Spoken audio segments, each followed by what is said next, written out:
skates and drink hot cocoa and all that sort of stuff. Part of the Dedees property was the land upstream on Bear Creek, which is now the Evergreen Golf Course. One of the partners in the Denver Mountain Parks has been the State Historical Fund, which has provided money for the restoration of important architectural features in the mountain parks.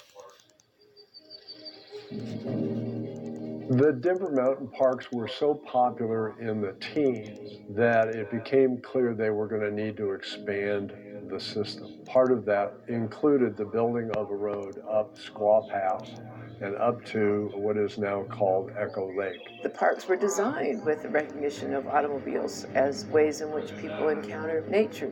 Mount Evans is a really great testament to the importance of getting automobile access to different parts of the Rocky Mountains. The road to the top of Mount Evans was the earliest and highest paved road in the nation when it was initially built. Taking a car up to the top of Mount Evans got you to the closest Fort Keener to Denver and gave you a view of the whole front range of the Rocky Mountains. Towering over Denver's Front Range, Mount Evans was named after John Evans, Colorado's second territorial governor. The built environment of the mountain park system is a testament to the vision and ingenuity of its designers, from the automobile roads to the buildings that blend in with nature. That's one of the achievements of the architects of the Denver Mountain Park system, is that they were using local materials to build sympathetic architecture that felt like it was a natural extension of the parks themselves. And a really great example of that is the Crest House on the top of Mount Evans.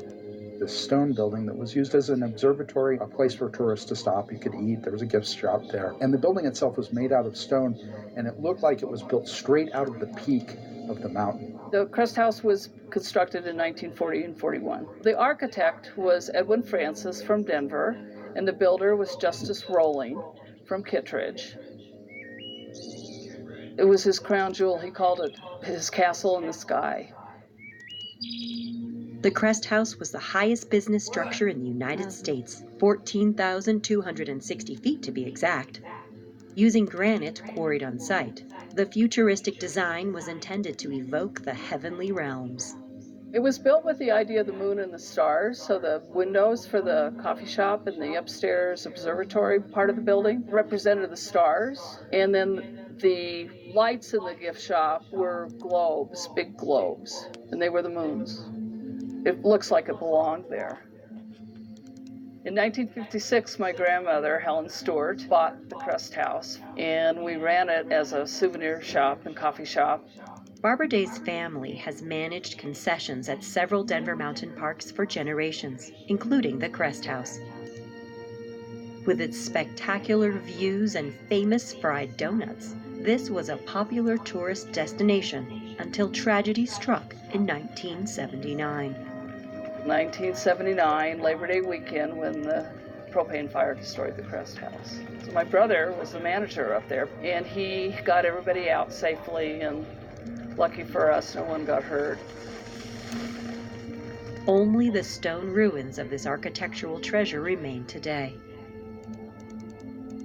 After the Crest House burned down, Echo Lake Lodge at 10,600 feet became the primary stop for tourists visiting Mount Evans. The Echo Lake Lodge was built in 1926.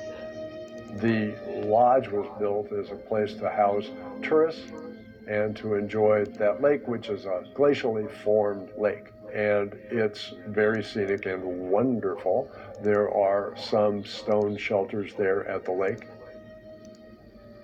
We work closely with the city of Denver to preserve and protect the Echo Lake Lodge. They put their share of time and money into it, as do we. There is also another stone shelter up on Mount Evans, further up on that road, a 160-acre park called Summit Lake Park, where the mountain goats like to hang out.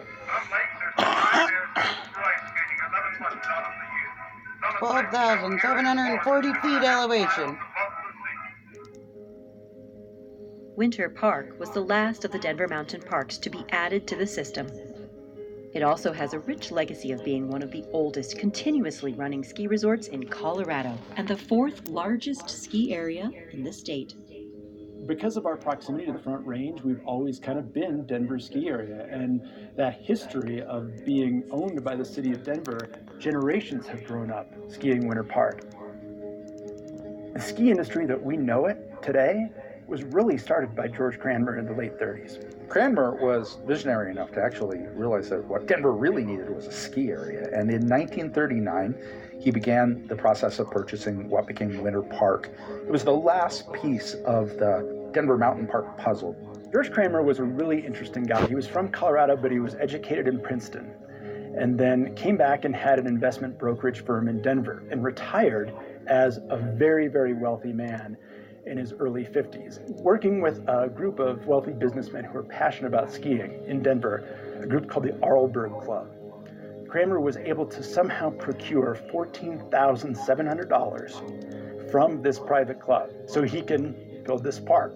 And he goes and he gets grant money from the federal government, and he gets the CCC and the WPA to help work on trails and installation of equipment. And that is the beginning of Winter Park. In 1939, they started building tows. Right actually behind us is where the first rope tow at Winter Park was built. And that was with all that money that Cranmer was able to procure. A lot of the reason for Winter Park being located where it is because of the ski train. The ski train runs every Saturday and Sunday. It only takes a couple of hours each way, so you can get in an entire day skiing and be back in Denver in time for dinner. Oh, awesome. And back then, in the 30s and 40s, and even the 50s, it was so important to have that train connection to Denver. The original buildings of Winter Park, they were left over from West Portal, the construction of the tunnel, are all gone today. The historic structure that does exist at Winter Park is the balcony house. And it was built in 1955, predates the first ski lift at Winter Park, and remains pretty much unchanged today. Winter Park is a place that has given the ski industry many innovations over the years. Slope grooming was actually invented at Winter Park. A pilot would basically tow this gigantic rotary device behind it. And what that would do is that would smooth out the run and basically groom it. That's awesome. Another historic innovation of this Denver Mountain Park is the establishment of the National Sports Center for the Disabled, headquartered at Winter Park since 1970. Part of what makes Winter Park special is that from day one in 1940 to today, there's always been an emphasis on preserving the land. The slopes at the base area are just as they were in 1940. The buildings here date back decades. And that's important because you want to preserve that heritage. And that's really, really important to everybody here at Winter Park. While there are 22 developed Denver Mountain Parks in the system, there are also 24 conservation areas that were part of Olmsted's master plan. Lands set aside to preserve and safeguard the scenic quality of Colorado's landscapes. They are mountain ridges, rocky outcrops, and animal habitats, and include parts of Mount Falcon, Bergen Park, and Deer Creek, to name a few. As we continue to grow and population continues to swell here in Denver, having these natural places that people can come and enjoy what Colorado is all about is really, really important. The truth is that Denver mountain parks are very often loved to death. Millions of people visit Denver's mountain parks each year. And Denver city planners are faced with the same dilemma that Mayor Sphere faced 110 years ago, which was, how do you pay for this? How do you maintain this structure? Denver's going to keep growing until we figure out what our natural limits are. And that means there's going to be more and more strain on Denver's mountain parks.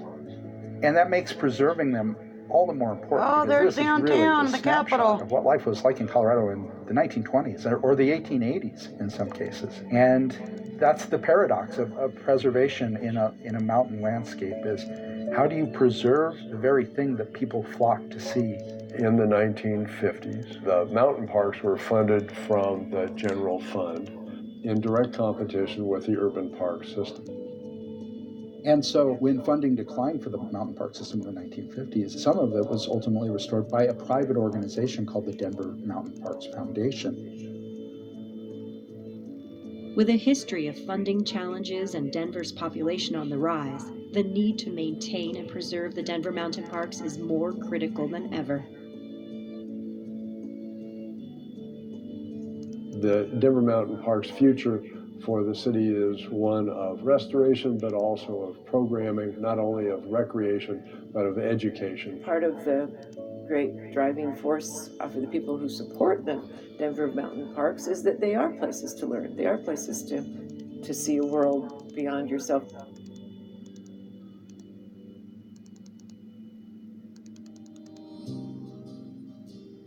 Although no longer operated by the city of Denver, modern-day Winter Park is still Denver's Winter Park. Of all of our visitation, 60% comes from the Front Range. The other 40% comes from other places throughout the country and the world. Even today, we're still owned by the city and county of Denver. We're operated by another company, but we're still owned by Denver, always have been, always will be. In 2002, the city basically entered into an operating agreement with a company called IntraWest. And per that agreement, IntraWest every year gives $2 million back to the city of Denver, plus 3% of all profit in excess of $33 million. And what Denver does then from there is they reapply that money into some of their city parks.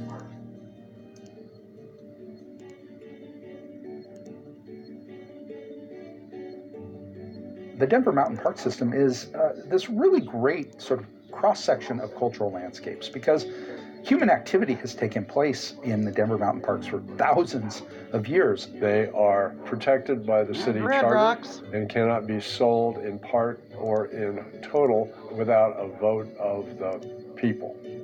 The Denver Mountain Parks are loved